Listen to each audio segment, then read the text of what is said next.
आपला ह्या ठिकाणी खरं तर होतो आणि म्हणून मला असं वाटतं की आपण ज्या संत गतीने चाललोय, कुठली स्पर्धा आपण या ठिकाणी करत नाही. आज या ठिकाणी श्रमचे संचालक बसलेत, त्यांच्या जवळजवळ 250 कोटीच्या ठेवी आहे आपल्या वडगाव बांद्राच्या MIDC मध्ये. त्यांचं खूप मोठं म्हणजे जर तालुक्याचं जर औद्योगिकरण जर झालं असतं, जर GMRD प्रोजेक्ट आपल्याकडे नसता, GMRD प्रोजेक्टने आपल्या सगळ्यांचं वाटोळं केलं हे लक्षात घ्या. हे काही गोष्टी खऱ्या मांडल्या पाहिजे आपल्याला, आणि त्याच्यामुळे आपल्या तालुक्याचं औद्योगिकरण होऊ शकलं नाही. आणि त्यामुळे ज्या ठिकाणी आरोग्यविषयीची माहिती दिली मागच्या वर्षी, त्याचा फायदा खूप ज्येष्ठांना झाला आपल्या. त्यांनी जवळजवळ अर्धा तास त्यांनी आपल्याला सांगितलं की कुठल्या पद्धतीने कसं जगलं पाहिजे, कुठल्या पद्धतीने आहार घेतला पाहिजे, व्यायाम काय केले पाहिजे, किंवा शासनाच्या काय योजना आहेत, आणि त्याचा निश्चित लाभ आपल्या सगळ्यांना खरं तर या ठिकाणी झाला. आणि त्याच्या संबंधित विषयाव्यतिरिक्त दरवर्षी नागरिकांमध्ये काहीतरी बाबा आरोग्य असेल किंवा बाकी शिक्षण असेल, बाकी सगळ्या क्षेत्रामध्ये बाबा लोकांमध्ये थोडी जनजागृती झाली पाहिजे अशा हिशोबाने आपण तर मार्गदर्शनपर व्याख्यान आयोजित करत असतो. मागच्या वर्षी डॉक्टर पंजाबराव कसे सरांच्या आरोग्यासंदर्भात त्यांनी व्याख्यान आयोजित केलं होतं. यावर्षी तर तुम्हाला नागरिकांनी बाबा चोरी, घरफोडी किंवा इतर फसवणुकीच्या संदर्भात किंवा कायद्याच्या संदर्भात काय काळजी घेतली पाहिजे या संदर्भात तर तुम्हाला व्याख्यान द्यायचं आहे.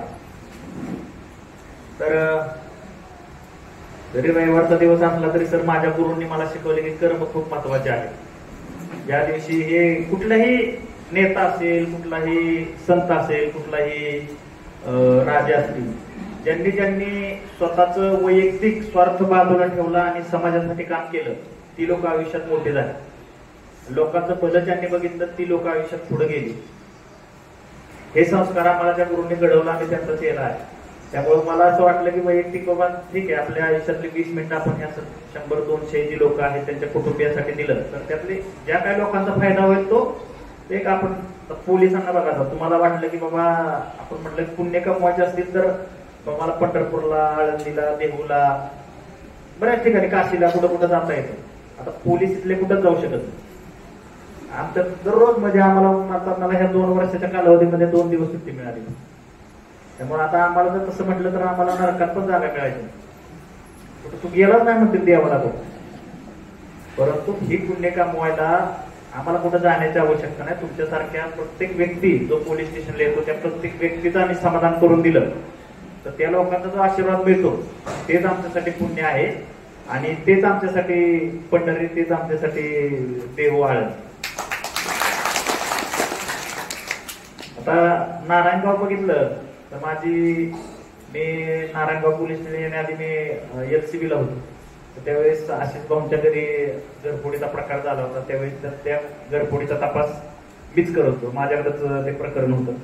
त्याच्यामध्ये आम्हाला बऱ्यापैकी यश आलं, पण थोडं आम्हाला ते CCTV जे आता सध्या काळाची गरज आहे ते पाहिजे तेवढ्या प्रमाणात नसल्यामुळे आम्हाला थोडं लेट झालं आणि जेवढं आम्हाला रिकव्हरी पाहिजे तेवढी मिळाली नाही. परंतु काहीतरी आम्हाला फुलाची पाकळी म्हणून त्यावेळेस करता आलं. त्यानंतर माझी इथं नारायणगाव पोलीस जिल्हा इंचार्ज म्हणून ऑर्डर झाली. तसं नारायणगावमध्ये नोकरी करायला मिळणं म्हणजे खूप नशिबान लोकांचं काम आहे. नशिबान लोकांना इथं नारायणगाव पोलीस स्टेशनला नोकरी करण्याची संधी मिळेल. त्याच्यामध्ये मी खूप नशिबांमध्ये पडतो. शिवजन्मभूमीचा हा भाग आहे आणि इथं पूर्वेशीतून प्रवास केल्यानंतर आपण शिवजन्मभूमीकडे या ठिकाणी प्रयाण करत असतो. तर नशीब त्याबद्दल मी खरंच स्वतःला नशिबान समजतो. नारायणगाव मध्ये आल्यानंतर माझ्या येण्याआधीची परिस्थिती मला ज्यावेळेस गोयल साहेबांनी पोस्टिंग दिलं त्यावेळेस मला एकच गोष्ट सांगितली की इथं चोऱ्या, घरफोड्याचं प्रमाण खूप आहे, फसवणुकीचं प्रमाण खूप आहे, तर हे सगळं आटोक्यात आणण्यासाठी तुला मी पाठवतो. तर त्या दृष्टीने तू माझ्या अपेक्षा भंग करू नकोस अशा पद्धतीचं मला सूचना देऊन त्यांनी या ठिकाणी पाठवलं. आणि निश्चित तुम्हाला सांगू, ज्या 2023च्या आधीची घरफोडी चोऱ्यांची संख्या 100+ होती ती संख्या कुठेतरी 20 वर आली. आणि त्या 20 पैकी 16 गुन्हे आमचे उघडकीस आहेत. 4 अशा आहेत की बाबा तिथं काही CCTV नाही, कुठेतरी बाबा एकदम नदीवरच्या मोटरा चोरीला गेलेत, काय गेलेत, अशा ज्या किरकोळ चोऱ्या आहेत त्या सोडल्या तर बाकी बऱ्यापैकी सगळे गुन्हे आम्ही उघडकीस आणलेले आहेत. आणि दुसरी गोष्ट की कुठलाही गुन्हा घडवून त्याच्यामध्ये त्यांच्या चोरांच्या पाठीमागे लागायचं आणि मग त्याच्यामध्ये रिकव्हरी भेटेल नाही भेटेल हे खूप अडचणीचं आहे. परंतु चोरी होणारच नाही यासाठी जर प्रयत्न केले तर ती खूप चांगली गोष्ट आहे. हा हिशोब आम्ही डोक्यात ठेवून तुम्हाला सांगतो, रात्रभर बऱ्याच वेळ ठेवा. मला पोलिस म्हणजे आमचे बाबा मला स्थानिक नागरिकांनी फोन तुमच्या जरा गाड्यांचं सायरन कमी करायला लावा, आम्हाला रात्रभर झोप लागत नाही. मी मग पोलिसांना ते सांगितलं की ती तक्रार आली तर मला त्या दिवशी खूप आनंद होईल, मी तुमच्यासाठी सकाळी पोलीस स्टेशनला गेलो, फायटर वाजवी. त्यांनी खूप चांगलं काम केलं. लोकांच्या अशा तक्रारी आल्या तरी चालतील की काय तुमचे लोक रात्रभर जा आम्हाला झोपून देत नाही, परंतु अशी तक्रार येऊ नये की साहेब मी आयुष्यभर कष्ट केलेली कमाई माझी एका रात्रीत चोरीला गेली, ही तक्रार माझ्याकडे येता कामा नये. त्या हिशोबाने मी दररोज रात्री तुम्ही कधीही फोन करा, माझं पहिल्या रिंगला मी फोन उचलतो. रात्री 1 वाजू द्या, 2 वाजू द्या. का तर बाबा सामान्य नागरिकांना या ठिकाणी त्यांना सुखाची झोप मिळाली पाहिजे. त्यांची आयुष्यभराची कमाई जी आहे ते असं कोणतरी येणार आणि ते 5-10 मिनिटांमध्ये चोरी करून तुमच्या आयुष्यभर कमवलेली सगळी मालमत्ता असेल, सोनं असेल, पैसे असतील ते घेऊन जाणार, तर ते ऍक्सेप्टेबल नाही. त्या हिशोबाने आम्ही पोलीस स्टेशन मध्ये खूप, माझ्या स्टाफ मध्ये पण त्या हिशोबाने खूप बदल करून घ्यायचे. त्या पगाराला आपल्याला नाही देत असं तुम्हाला प्रामाणिकपणे कष्ट करावं लागतं. आता चोऱ्या का होतात? चोऱ्या होतात ते आपल्या निष्काळजीपणामुळे. आपल्याला त्या गोष्टी माहिती आहेत पण आपण कंटाळा करतो त्या गोष्टीचा की बाबा काय करत आहे डॉक्टरची. आणि प्रत्येकाला असं वाटतं की माझ्या घरी काहीच होऊ शकत नाही असं प्रत्येकाला वाटतं, बरोबर आहे. त्यामुळे कोणच आता आम्ही जर सांगून जमलो, लोक पडलं बाबा सीसीटीव्ही बसवा, परंतु नाही. आता वारुळवाडीमध्ये ज्या ग्रामपंचायतनी पुढाकार घेऊन सीसीटीव्ही बसवले तर आमच्या 2 वर्षाच्या रेकॉर्ड मधलं हे आहे की वारुळवाडीमध्ये चोऱ्या म्हणजे नाहीतच. चोर बिना अभ्यासाचा चोर कधी चोरीच्या क्षेत्रात उतरत नाही. त्यांना माहिती व्हायचं गेलं तर आपल्या गाडीचा नंबर दिसतोय, आपण त्याच्यामध्ये आपला चेहरा क्लिअर दिसतोय, वारुळवाडीचं पोलीस स्टेशन जवळ आहे आणि बाबा 24 तास बाबा त्यांचे सीसीटीव्ही चांगल्या स्वरूपाच्या चालू असतात. त्यामुळे बाबा इथं चोरी केलं तर आपण सापडायची पॉसिबिलिटी असते. तेच आपण नारायणगाव मध्ये केलं तर बाबा ही नारायणगावमध्ये तेवढ्या चांगल्या क्वालिटीचे सीसीटीव्ही नाही. तर तुम्ही पूनम चौकात गेला तर तिथं पुढे एक सीसीटीव्ही नाही. नाशिक बायपासला गेला, रिलायन्स बायपासला गेला, खडकवाडीला गेला, इकडं ओझर फाट्याला गेला, जुन्नर फाट्याला गेला, एक सीसीटीव्ही नाही. बाबा हे जे तुम्ही सिक्युरिटी गार्ड ठेवता त्यांच्या भरोश्यावरती तुमचं मौल्यवान दागिने असतील ते ठेवू शकत नाही. त्याच्यामुळे सीसीटीव्ही ही काळाची गरज आहे. पहिली गोष्ट आवश्यक तेवढेच दागिने तुमच्या घरी ठेवा, लॉकर मध्ये ठेवले तर खूप सेफ आहे. दुसरी गोष्ट काय की सीसीटीव्ही कंपल्सरी लावा प्रत्येकाने. सीसीटीव्ही काळाची गरज. एक सीसीटीव्हीची किंमत काय जास्त नाही. बऱ्याच वेळा असं झालेलं आहे की जे जुन्या काळामध्ये जे दरोडे पडलेले आहेत त्या दरोड्यांमध्ये बऱ्याच लोकांवरती जीवघेणा हल्ला झालेला. आता तर लेटेस्ट मधलं तुम्हाला सुलतानपूर मधल्या गावातली माहिती घ्या तुम्ही.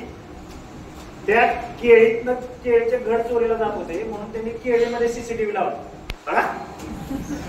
केळीचे घड चोरीला जात होते म्हणून केळीच्या बागामध्ये सीसीटीव्ही लावले आणि सीसीटीव्ही नाही. चोर आले, आजी आजोबा त्या घरामध्ये झोपलेले होते, दरवाजाला गेट लावले तुम्ही, लोखंडी गेट, कंटाळा ते गेट पण लावलं नाही. चोर आले, दरवाजा चोरांसाठी दरवाजा तोडणं काय छोटी गोष्ट आहे त्यांच्यासाठी. दरवाजा तोडला, ते आजी आजोबा झोपीत होते, त्यांच्या डोक्यामध्ये वार केले आणि जेवढं काही सोनं होतं त्यांचे पैसे होते जवळजवळ 30-40 लाख रुपये घेतले. आता तो पॅच वस्ती अशी आहे की तिथं म्हणजे मेन रस्त्यापासून कमीत कमी 3-4 किलोमीटर आतमध्ये आहे. तिथं आजूबाजूला 4ही बाजूला ऊस आहे. आता पोलीस म्हणजे काय देव नाहीये की बाबा असं डोळे दाखले काय तपश्चर्या केली आणि बाबा लगेच चोर पुणे कळाला.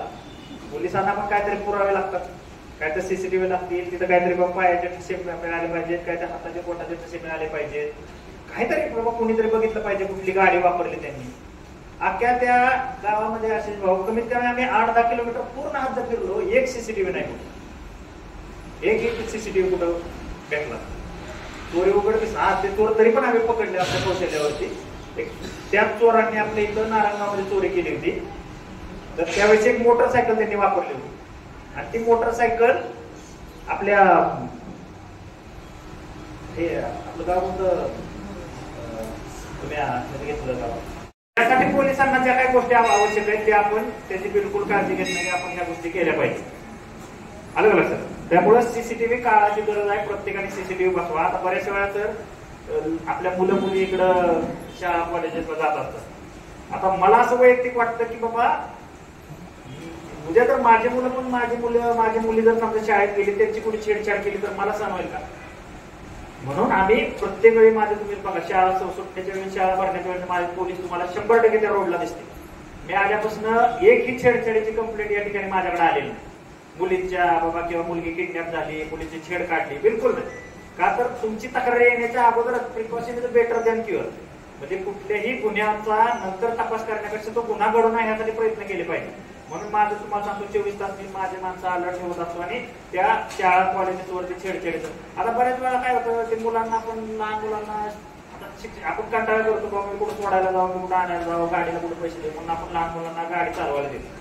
त्यातनं काय होतंय, बऱ्याच वेळा मुलांचं स्वतःवरती ताबा राहत नाही. एक लहान मुलगा होता, एक मुलगा होता, त्या शाळेतल्या पोरांना असं लहान मुलाला गाडी चालवली, त्याने उडवलं आणि निघून गेला. त्यावेळेस सीसीटीव्ही नव्हते तर आपल्याला काय त्या गोष्टीचा शोध लागला. बऱ्याच वेळा असं होतं की बाबा, आणि आता कायदा असा आलाय नवीन की ह्या लहान मुलांना जर तुम्ही गाडी चालवायला दिली आणि त्यांच्या हातनं जर गुन्हा घडला तर आई वडिलांवरती गुन्हा दाखल होतो. आई वडिलांना त्या संदर्भात दोष आहे. अगरवाल पुण्याचं प्रकरण माहित असेल तुम्हाला.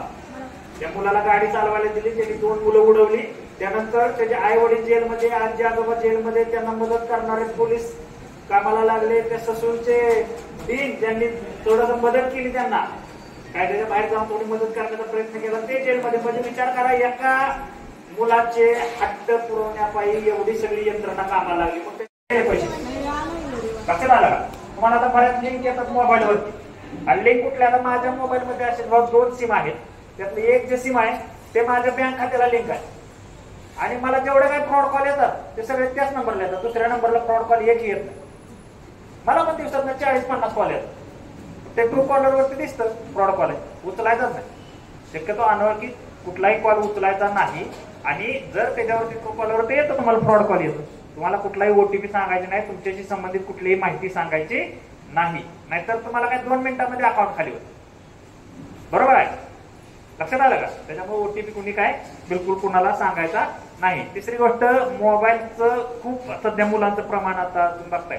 ते काय होत आहे की तुम्हाला लिंक पाठवतात, लिंक मध्ये तुम्ही ती लिंक ओपन केली की तुमचा पूर्ण मोबाईल मधला डाटा त्या समोरच्या व्यक्तींना मिळतो, तुमच्या कॉन्टॅक्ट पासून ते सगळं. मग ते काय करतात, तुमचा फोटो, तुम्हाला व्हिडिओ कॉल वगैरे आला, तुम्ही तो रिसिव्ह केला, अननोन नंबरवरून व्हिडिओ कॉल आला की तुमचा चेहरा कट करतात बरोबर तेवढा, आणि दुसऱ्याचं शरीर जोडून तुम्हाला ब्लॅकमेल करतात.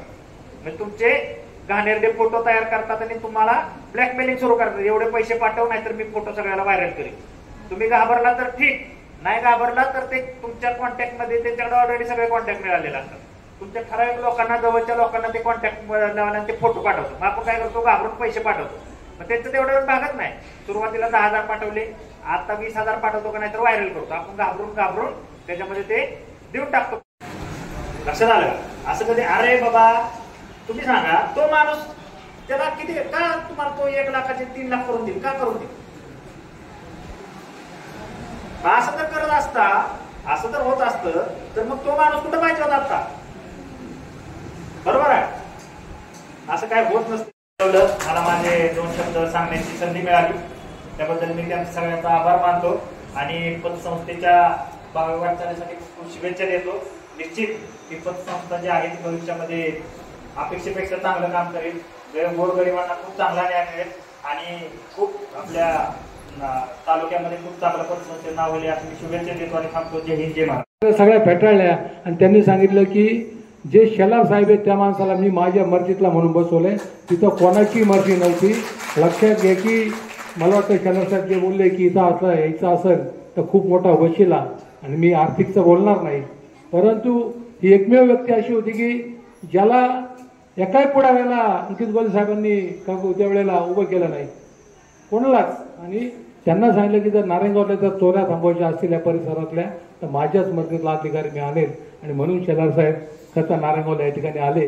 पण तुम्ही अगोदर म्हटलं चोर हुशार असतात, बरोबर आहे ना, तेव्हा पोलिसांची नेमणूक असते. पण तुम्ही चोरावरती मोर निघाला, नारायणगावचे तुम्ही 100 गुन्ह्याचे 5-10 गुन्ह्यावरती आणलंय, बरोबर आहे ना. आणि तुम्ही गायडन्स फार चांगलं, मुलांना, सगळ्यांना, पालकांना फार चांगलं गायडन्स केलं, मी आभारी आहे त्याबद्दल. आणि दुसरं मी असं म्हणतो की ह्या पतसंस्थेने आपल्या कर्मचारी फक्त 3 आणि 5 कोटीचा व्यावसायिक आहे, ते कर्मचाऱ्यांचाही सत्कार झाला पाहिजे, त्यांनाही प्रोत्साहन दिलं पाहिजे अशी माझी विनंती आहे. आणि स्वतः आपण भाड्याच्या जागेत राहतोय, महिना 5-5.5 हजार आपण भरतोय भाडं, तर आपण त्याच्यामध्ये काय करता येईल, स्वतःची काय इमारत होण्याकरता किंवा स्वतःची खोली घेण्याकरता ते बघावं अशी मी विनंती करतो आणि थांबतो. जय हिंद.